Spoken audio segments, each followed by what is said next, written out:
I'll start with this poem. I wrote this poem when the bombs were dropping on Gaza, and I was the media spokesperson for the coalition, doing a lot of the organizing. And we had stayed up to about 6 o'clock in the morning, perfecting every soundbite. And by the end, if you're Palestinian, you know most Palestinians get tired and start pronouncing our P's as B's. So we become Palestinians by the end of the day. So I was practicing my P's all night. And the next morning, one of the journalists asked me, "Don't you think it would all be fine if you just stopped teaching your children to hate?" I did not insult the person. I was very polite. But I wrote this poem as a response to these types of questions we Palestinians always get. Today, my body was a TV'd massacre. Today, my body was a TV'd massacre that had to fit into sound bites and word limits. Today, my body was a TV'd massacre that had to fit into sound bites and word limits, filled enough with statistics to counter measured response. And I perfected my English and I learned my UN resolutions. But still, he asked me, "Ms. Ziadah, don't you think everything would be resolved if you would just stop teaching so much hatred to your children?" Pause.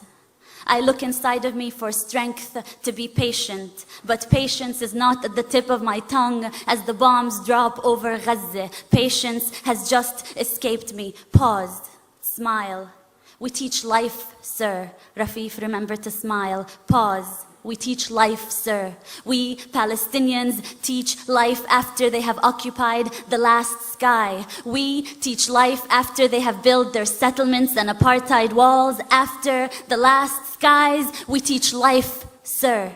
But today, my body was a TV'd massacre made to fit into sound bites and word limits. And just give us a story, a human story. You see, this is not political. We just want to tell people about you and your people. So give us a human story. Don't mention that word apartheid and occupation. This is not political. You have to help me as a journalist to help you tell your story, which is not a political story. Today, my body was a TV'd massacre. How about you give us a story of a woman in Gaza who needs medication? How about you? Do you have enough bone-broken limbs to cover the sun? Hand me over your dead and give me the list of their names in 1,200 word limits. Today, my body was a TV'd massacre made to fit into sound bites and word limits and move those that are desensitized to terrorist blood.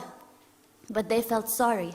They felt sorry for the cattle over Gaza. So I give them UN resolutions and statistics, and we condemn and we deplore and we reject. And these are not two equal sides, occupier and occupied, and 100 dead, 200 dead, and 1,000 dead. And between that war crime and massacre, I vent out words and smile, not exotic. Smile, not terrorist. And I recount 100 dead, 200 dead, 1,000 dead. Is anyone out there? Will anyone listen? I wish I could wail over their bodies. I wish I could just run barefoot in every refugee camp and hold every child, cover their ears so they wouldn't have to hear the sound of bombing for the rest of their life the way I do. Today, my body was a TV'd massacre, and let me just tell you, there is nothing your UN resolutions have ever done about this. And no soundbite I come up with, no matter how good my English gets, no soundbite